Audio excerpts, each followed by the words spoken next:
and Oh, I have it plugged in, charging, but it's not charging well. okay. Well, we love it because we are now on the podcast, and I want you to introduce yourself, Guy. Say who you are, what you do, and who you serve, and then we'll get into your story in the podcast. Okay, great. I am Guy Petraglia. Um, Currently, what I do is I work in data centers. I build and maintain data centers. Hmm. Basically, I'm a data center infrastructure technician, and Mm, I would like to say I serve Jesus Christ. Um, been struggling with how I should do that lately, but hmm. since you asked who I serve, I would like to say that I serve Christ, Awesome. and my wife and family. Awesome. Well, I have we I have serve. 6 kids. That is awesome. You know, I have a my brother. Let me see, my son-in-law's sister and brother-in-law. They have nine, so they have gotten a few more out there. So what raising six kids for a father who's just starting out and they're thinking of a big family? Can you share with them what that means to, because being the head of the household and having that responsibility of feeding them and clothing them and keeping them going in the right direction. What did you find being first the toughest thing, and what do you think worked the best for you? Okay. The toughest thing really was usually finances. You know, I don't have a college degree. I'm not a real high earner. Hmm. Uh, Middle class, and I guess the most difficult thing was financial issues kept popping up every time I turned around, and they still do. Hmm. Um, I only have 3 kids left in the house at the moment. It was two. I had one daughter move back, um, but I have a wife that is outstanding, and I really need to give her almost all the credit because I Hmm. provided the money for I'd say about 30 years of our 36-year marriage. I was the sole source of income, and yeah, if it wasn't for Julie, um, it, none of it would have made any sense. Right. She homeschooled all the kids, and so we did homeschooling and private schooling, and really, I got to give her the credit. Hmm. I really do. Yeah, that But is. for Mhm. younger guys starting out trying to start a family, we never really thought about having a big family. We just we let God decide. Julie had 4 miscarriages. Um, 2 of them were late term pregnancies. When she lost the baby, she actually had to deliver 2, and they were dead. Um, but I lost my train of thought. I was going to Yeah. say, yeah, we never really planned it. We let God decide Hmm. when we were going to have a child, and we went with it.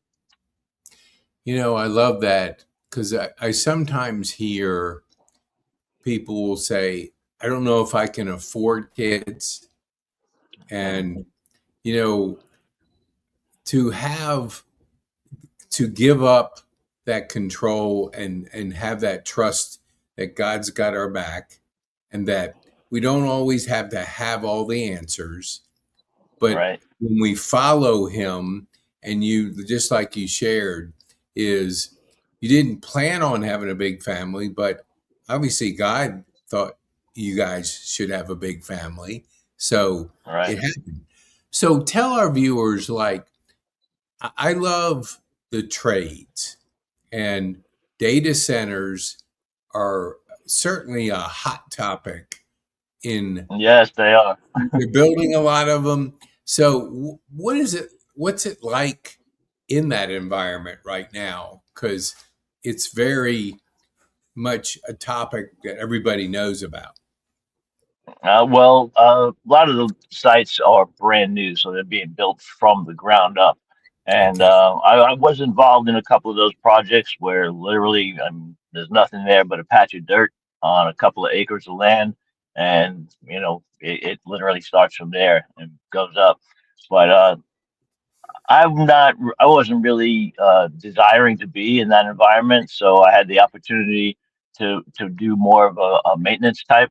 I'm still building the cages inside of the data centers, but I'm Mm-hmm. not right now. I'm not working in brand new construction. The places Okay. that I've been working in lately are already built, and then we just redesign inside the data center. Um, we'll build cages for Alibaba, Facebook, Google. They hire us, and we Mm-hmm. come in. We build a cage. We bring in. We do all the cabling under the floor.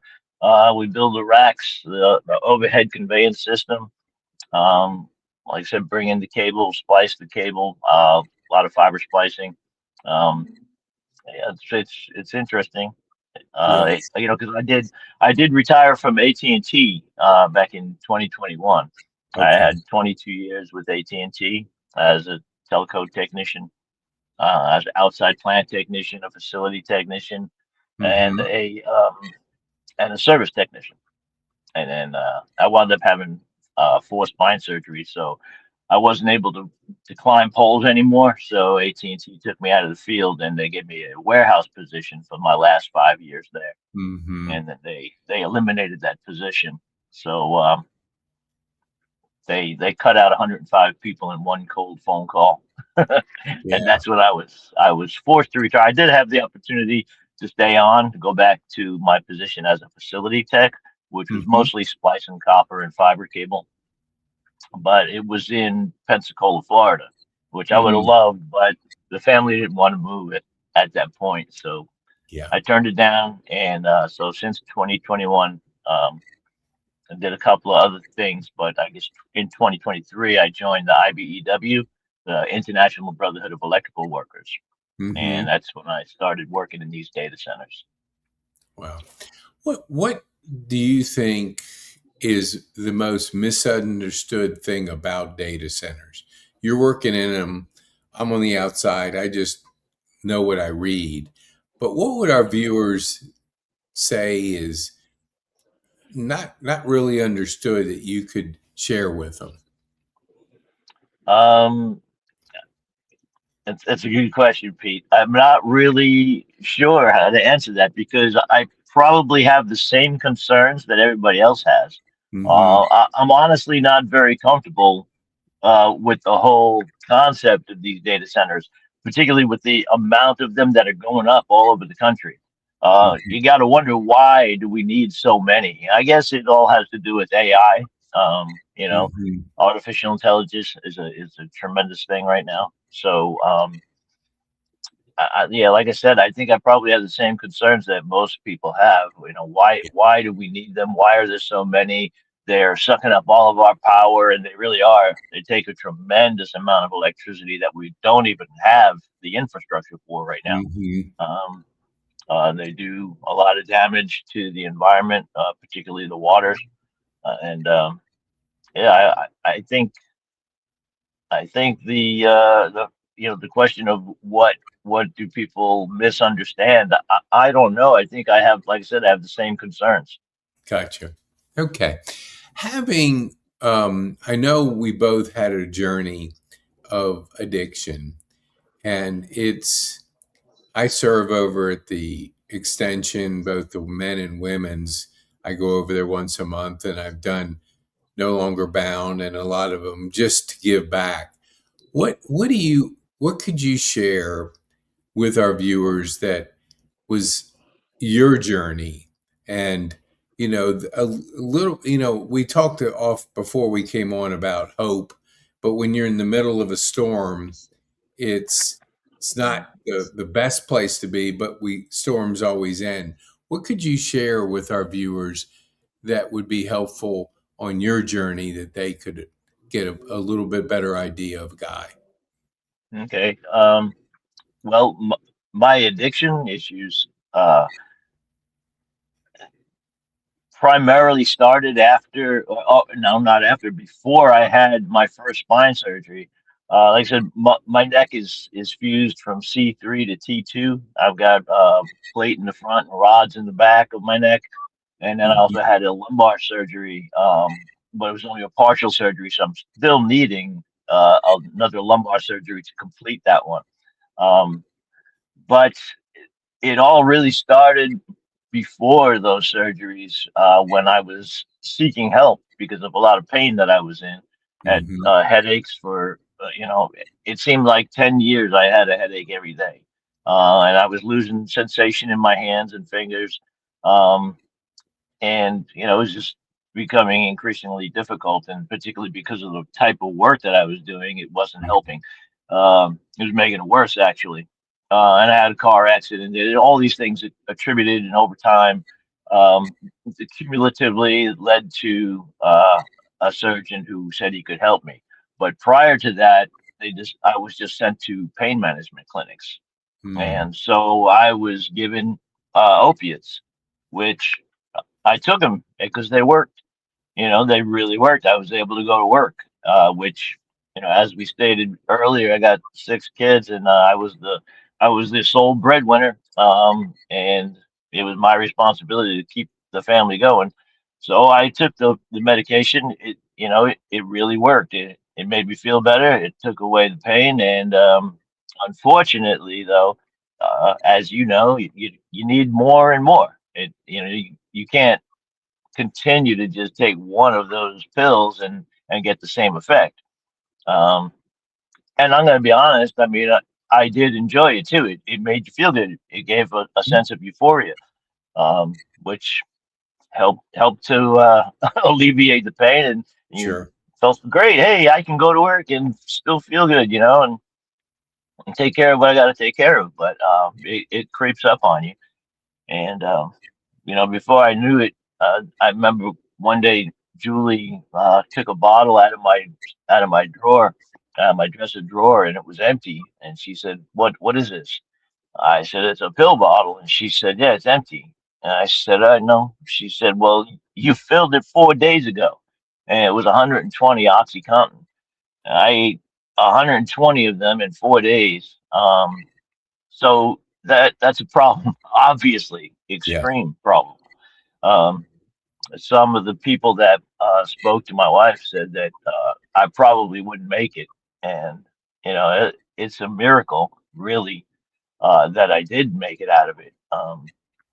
I also want to be completely transparent. I don't feel like I've totally kicked this habit because I've been on Mhm. Suboxone for a long time, and Suboxone, is helpful. I don't seek more drugs. I don't need to, keep increasing the dosage. Um, there's temptation to do that, and I have done that. But it's nowhere near the level that I was at when I was taking the OxyContin and the hydrocodone and oxycodone. Those things, it's like the devil incarnate. Mm. It's helpful, but obviously it creeps in and it takes over, and I couldn't stop for a very long time. Mm. And thank God for Julie because she stayed with me. Trust me, it wasn't easy. We put each other through hell, and I got to say, I probably put her and my kids through more Yeah. of the hell than I received. Um, it's very difficult, a very difficult time. Um, but the hope is in Christ, because I got to say, if it wasn't for Jesus, my Savior, my Lord and Savior, um, without Him, I would be dead. Uh, and it's like we started talking before we started the podcast. You know, there's been times when I would have rather ended it because it was so difficult to come off of that medication. Um, Mm. and I mean, I just thank God that I'm off of it. But again, I do need to get off of this Suboxone. That was something that I thought was going to be a short term thing. And Mm-hmm. when I went back to the doctors and said, "Hey, yeah, are we going to start tapering off?" They said, "Oh no, you probably need to stay on this for the rest of your life because of the level of addiction that you were at." I don't Wow. necessarily believe that. As I look back on it now, I wish I had just said been strong enough and said, "No, let's get off," you know. But I didn't, and I'm still on that. It is helpful, um, and it's like I said, it's nowhere near what it was. Yeah. I'm in Rotary, and a lady was sharing at our last meeting. There was I think he was in his 20s, maybe 25, and he had a real bad migraine, and Hmm. somebody gave him a pain pill off, not over the, just somebody gave it to him, and it was laced with fentanyl, and he died Right? instantly. And pain is a very difficult thing. Tiger Woods is going through that. If you follow a story, he's had pain because of car accidents and surgeries. And, you know, recently had an experience. I don't think people understand when you're living in pain, you want to get relief, and you'll do it anyhow, any way Right? you can, because constant pain like that.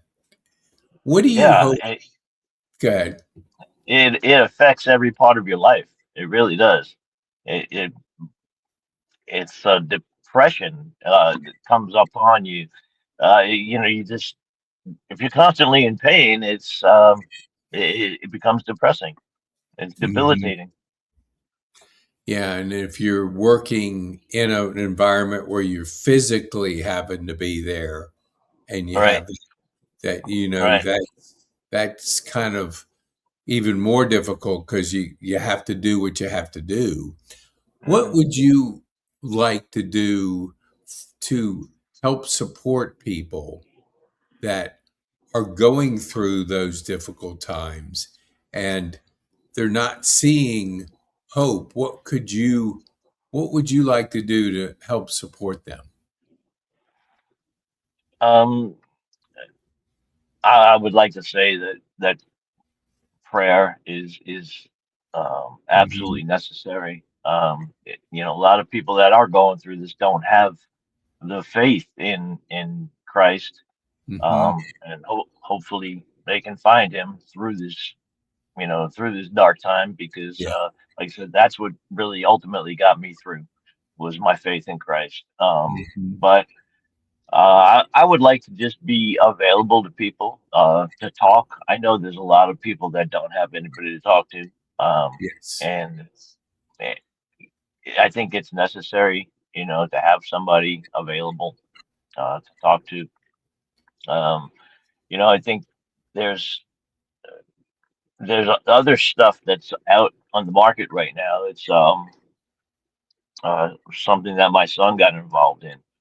Right now, I'm drawing a blank on the name. It's stuff you can buy in the gas station. It's actually got a nickname of gas station heroin. Um, I can't believe I'm totally forgetting the name of this Hmm. stuff, but Heard of it's it. available. You know what I'm talking about? I've heard of it. Yes. Yeah.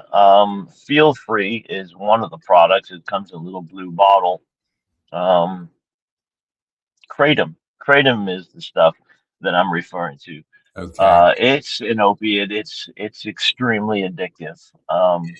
And I think it's currently being banned in a couple of states, and it really needs to be banned in more. I don't know how to go about doing that. I need to look into it, I guess, because I can't just sit here and say I would like to, do this and do that without actually finding out what to do. So I do need to research it and find out, how I can actually be of help in getting this stuff off market because it needs to be gone. My son was severely addicted to the point where he even had to go into a rehab facility Hmm. um, because it took him out. It almost took him out. It, it was worse than my addiction. Yeah. And this is something that anybody can buy without a prescription over the counter. It's sold and marketed as something that, you know, like I said, the bottle is called Feel Free, you know. Um, Wow. he started using it in high school, and just innocently, Yeah. and it's severely addicting. I had So a I would gentleman. Yeah. like to do it, see what I can do to help get this stuff off market. I had a gentleman, and I'm working with an organization that helps to eradicate the opioid addiction, because Hmm. education, the uh, narco pens, I think, that people take now, Uh-huh. there's higher, stronger drugs out there that requires multiple shots. And a lot of people think, I just do one, I can get through it. And people are Uh-huh. dying because they've upped the level of addiction, or the level of the drug that's The coming in. concentration of the Yes, opiate. yes, the Hmm. concentration. And so I had Scott Silverman, and he does a lot with intervention, and he works at different clinics. He's out of San Diego, written a number Okay. of books. And so we were talking about that time that people need when they want, and are at a place that they can't get any help. They have to seek it and ask, Hmm. and he's there to intervene to help get them on the right course. But Okay. it's a very difficult thing when you can get, especially like you're talking, things over the counter. I mean, Right. kids are going to find these things because kids talk, and whatever they Yeah. can find that will give them that high Hmm. is they'll find it. If it's legal, they're going to get it. So Right. And I it's know. literally in almost every gas station right now. You can buy it as you go up to the register. Yeah, that It's is. sickening. Yeah, it is. And so many of those things need to be addressed. So, um, Hmm. what would you say when it comes to just preparing for the day? Do you start your day in prayer, or how do you approach your day that you could share with our viewers? I do start my day with prayer. And it's simple. I don't spend a lot of time in the Word like I should anymore in the morning. I do. I read Scripture throughout the day in small Hmm. doses.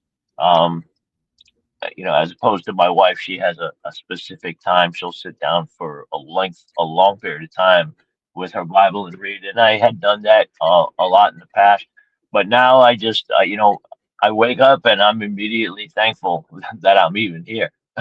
you know, Hmm. it's uh, it's a simple prayer. Thank you, Lord. I pray for wisdom today. Please, walk with me, Lord, through this day. That's basically what I do. It's simple, and I do that all throughout the day, actually, because I need that. I slip, in my mind, with negative thoughts and impulsive thinking. Whether it be getting angry on the road or Hmm. frustrated with somebody at work. I constantly am reminded, to have grace and mercy, and Hmm. just to be grateful for everything, and just for the fact that I am here. So when I start my day, uh, one thing I used to do a lot of is exercise. I used to exercise like a madman. Even while I was addicted, I was exercising all the time. But I have not been for, I'll have to say, at least 5 years now. Hmm. It's been it's been um, pretty much on the back burner. I don't know if it's because of my age, and I don't care anymore as much as I used to. I should, for sure. Um, but yeah, that's how I start my day. It's a simple prayer of gratitude and Mm. asking the Lord to give me wisdom for the day.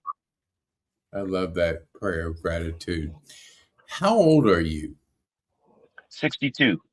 62. I know when Yes. you reach 65, they have a program called Silver Sneakers, and Uh-huh. I go to LA Fitness for free because it's Oh all yeah. paid. So, so Okay. I never did that until I reached 65. I would do stuff at home, not as Uh-huh. diligent, but when I get in the car and drive down there, I just kind of get in the car and go. I've been Uh-huh. able to get into a rhythm that I've never been able to do, but it was because a friend of mine that was, we were in small group together and we were talking and he mentioned Silver Sneaker and I went, "What's that?" And he said, "Oh, Yeah. you don't have that." And all of a sudden he said, "Yeah, you can go for free." And so I took That's up that. amazing. It is because whenever I'm on the road, I find who supports it. So Uh-huh. I have three gyms that I rotate that depending on the area, and it makes a difference because it's one, they're paying for it, so you're not Right. a month, and you can go to different ones. But it was kind of, once I got in the car versus at home, I found Uh-huh. I found it easier to do because it's easy to look at your exercise equipment and go, yeah, maybe tomorrow. Yeah. When you get in the Yeah. car and you go down there, it's like all you have to do is make that first step, and it Right. does get a little bit better. And then I'll listen to things while I'm doing the bike and all that. What Uh-huh. would you say? I know I was talking to you about, I believe it's your son or no, daughter that's in on the mission fields in Czechoslovakia. Is that Yeah, your she daughter? has not left yet. Her and her husband and my two granddaughters. It's my only daughter, my only child of the six that has children of her own. Um, so her husband was the youth pastor at a Baptist church in Georgia. I can't remember the state. Okay, I mean the city. What city? Um, but he was a youth pastor, and okay, they have been praying for a long time about the possibility of going into the mission field, and they got the opportunity to do it, and so they are now going to be in Czechoslovakia, in Prague specifically, okay, um, in October. I think in August they're actually going to go to Virginia for training, okay. and I think you're familiar with that facility, Is it right? Richmond? Is the Baptist Yeah. Union or some? That where Yes. they're going to be training right there? Correct. Yes. Okay. And so they're going to do that in August, and in October they'll be going over to Prague for 5 years. Oh So wow. the first thing they're going to do is immerse themselves in language learning so that they can Okay. become fluent in Czech, and so with their children, the children are going to be going to school and basically just being fully immersed in language learning. Hmm. I had And a gentleman on my podcast. This was about a year ago, and I've known him for a number of years, and he had 9 kids. Still has 9 kids. uh, Every single one of them are on the mission field, and they're all over the globe. So oh all of yeah, his you told me. are all over the world. So every That's time amazing. he has to get in a plane to go see them, because I said, "Well, how do you?" We were talking about being a grandparent. He goes, "Yeah, but all mine are all over the world." So that's, Literally.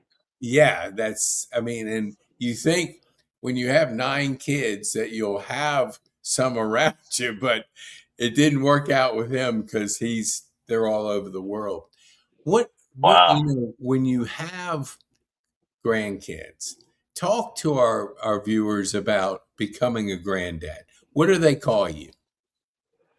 They call me Poppy. Poppy? That's that. Okay. Yeah, Poppy, and believe it or not, they call Julie Manga. Um, Oh, I'm not sure why, but yeah, I think it was just a mispronunciation by one of the grandchildren. yeah. She wasn't able to say grandma or anything anything like it. So Yeah. manga is what came out, and that's what stuck. So I'm Poppy, and she's manga, and I like Poppy because that's actually what my father was called by his grandchildren. Yeah. Yeah, Ooh, so that's they good. called him Poppy, and I like it. Yeah, that's a good name. Mine's Granddad. So Granddad. yeah, Okay, pretty uh, straightforward. Pretty sure exactly. exactly what you And are. but my sister just became a grandmother, and it's just like how special it is when you see it around you. Because I have six girls. My brother has, I want to say, eight. My Uh-huh. so there's all around us because I'm one of six. So her Uh-huh. sister, my sister, she has, I think, three. So she's all around it, and she finally became a grandparent just a couple months ago, and how special she was, so looking forward to it and being able to pour in and be that grandparent. What do you like most about being a poppy? Um, I like the fact that when I see them, it's a sense of pride, because it's just another extension of my daughter, of my children. To see life coming from my daughter, it's just Yeah, amazing. And they're good parents too. So, yeah, it's just a sense of joy that I didn't know was possible. Just kind of like same way when I first had children. With my own kids, I didn't know you could love that much. you know, and now it's another level of love that yes, that you're experiencing. It's a different way. I don't have to do the constant maintenance as you would with a child of your own. yes, But there's something free about that. You don't have to. You're not necessarily as responsible right, for that child. Well, certainly we're going to be responsible adults and guide them when we yes, see them doing something they shouldn't be doing. But it's just fun to be able to watch them and laugh you know, because their parents are there taking care of what needs to be taken care of. And I can just watch and suck it in. It's just so much fun. it is. And again, my wife is even more involved with them than I am. I Yeah, guess it's because I work full time. sure. So, Yeah.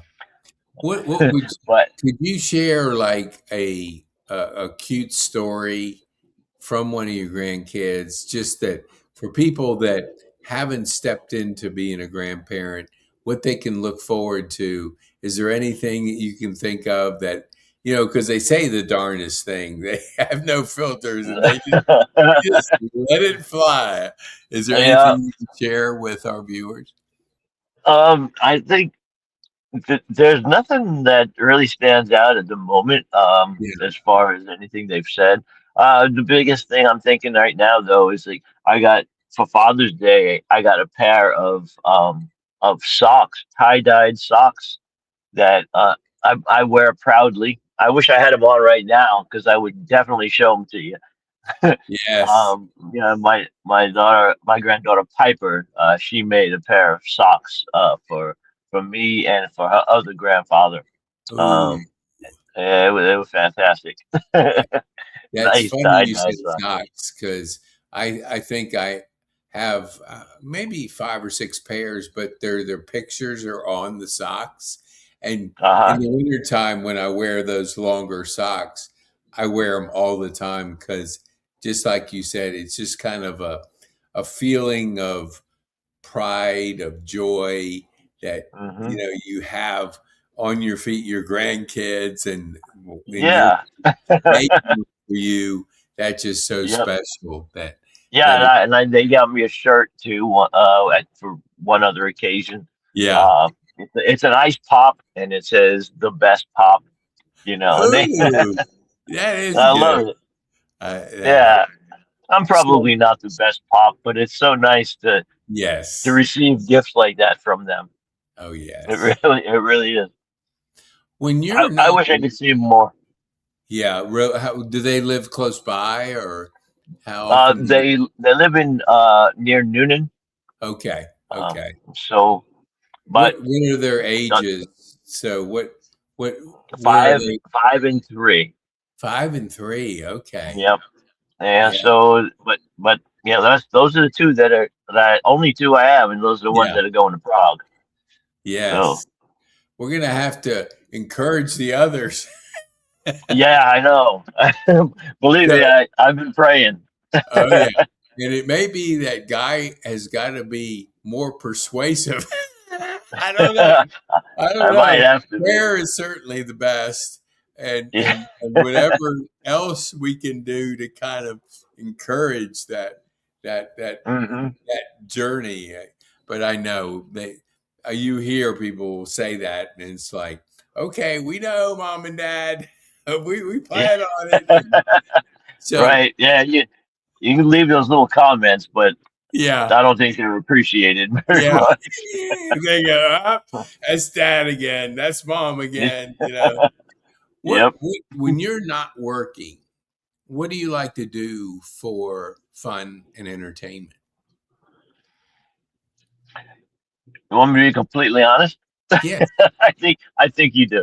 Um, I was diagnosed with leukemia in 2023, and when I come home, uh, almost immediately, the first thing I do is go to the bathroom, and then I lay down and take a nap. Mm, And honestly, I haven't been doing much for fun, Pete, right. for the last couple of years. No, and I just the most enjoyable thing is when I'm able to come home and lay down for a little while Yeah. and get take a nap. That is, I can't believe I'm saying this No, on a I mean, podcast. hey, My I very first podcast ever. I'm yeah, gonna be well, honest though. I get up That's it. early and I'll meditate and just kind of go out on the porch where the birds are chirping and just close my eyes, Uh, and sometimes I fall asleep, have a quick, nap, and it's so refreshing just to be able to recharge those batteries when you need it.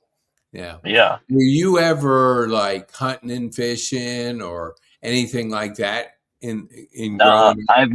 I've never gone hunting, but I did do Okay. a lot of fishing when I was a kid. I grew up Okay. in Long Island, Oh, so okay. I was like 10 minutes at the most from water at any time. So I used to go to the docks a lot.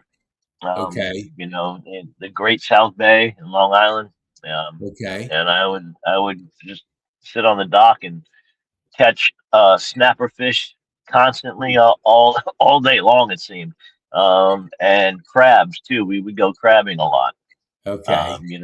With a net. At night we'd shine a light in the water and pull those crabs out because they come up to the surface. They come up to the light, so Okay. they'll come to the surface and you catch them with a net.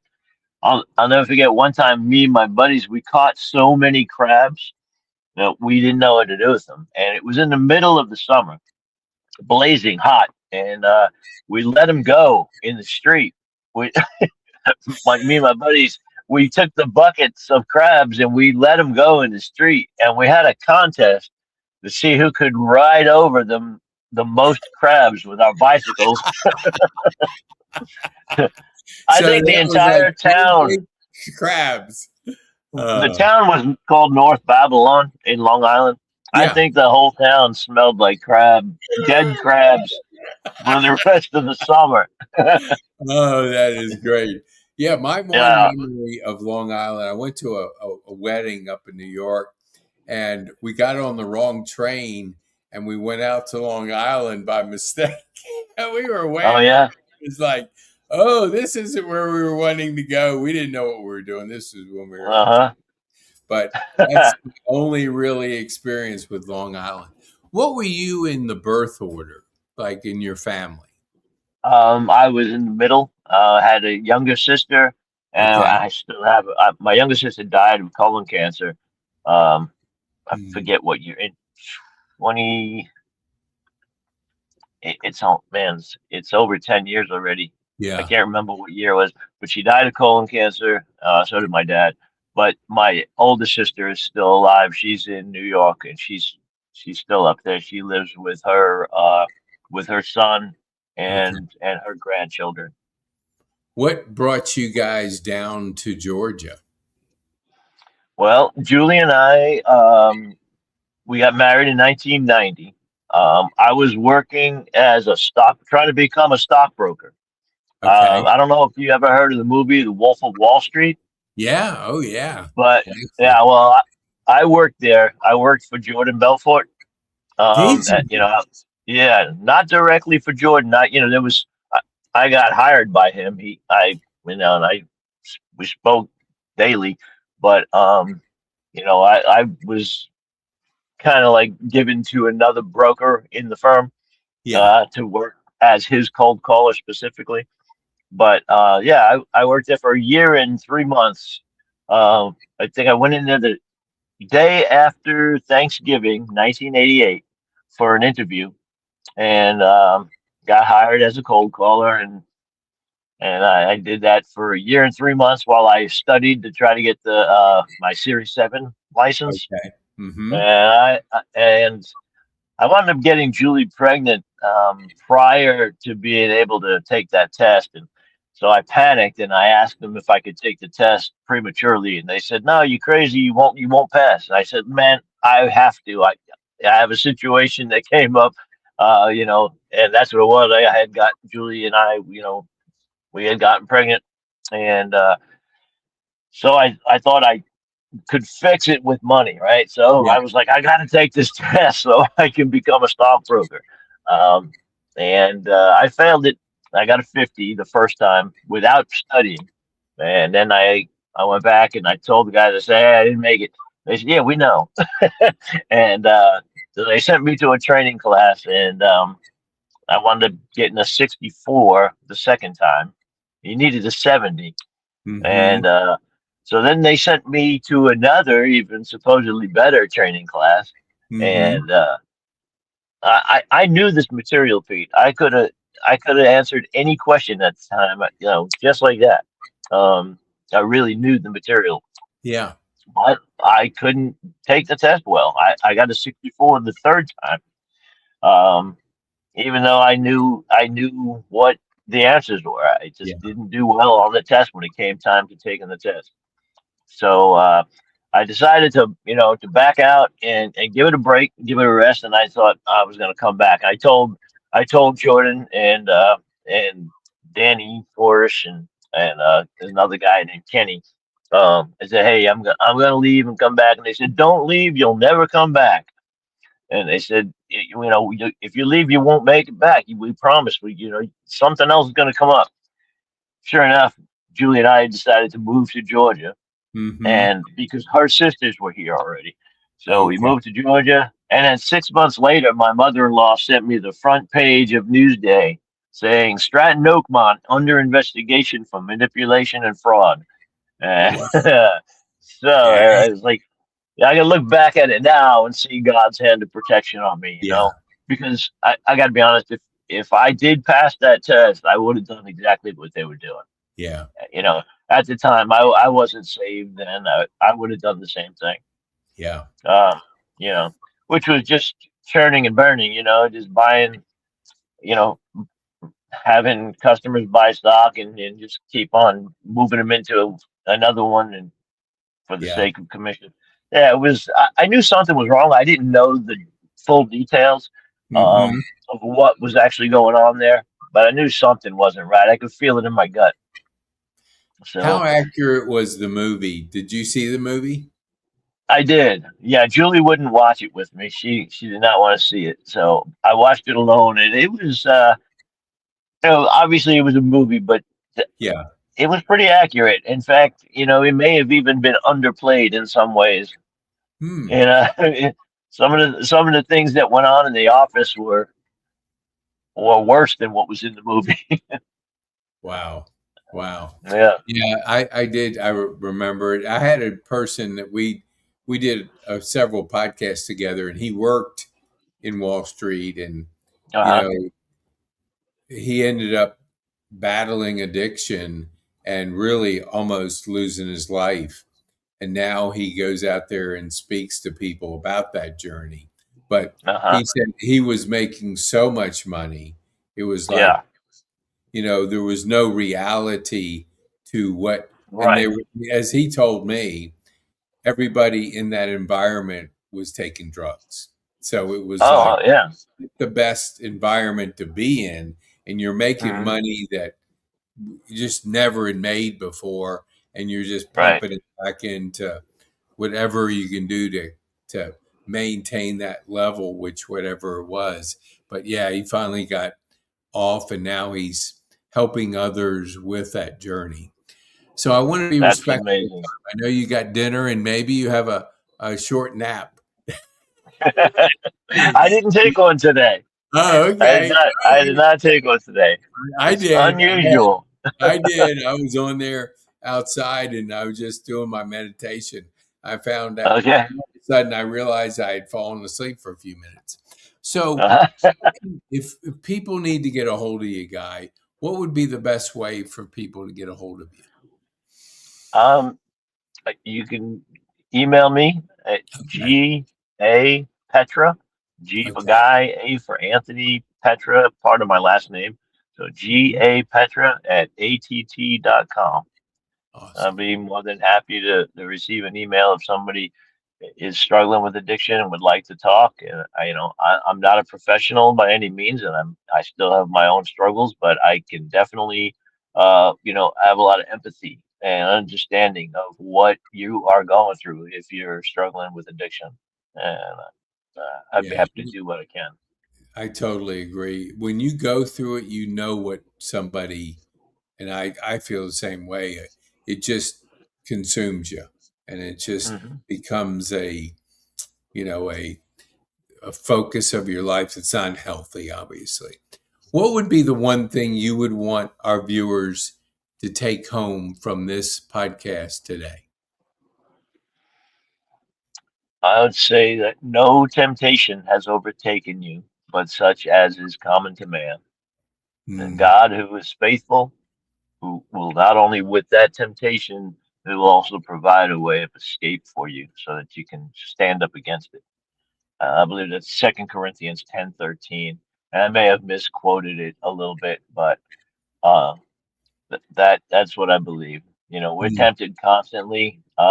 Satan's got fiery darts pointed at us all the time, and yes, God's bigger than those yes, temptations.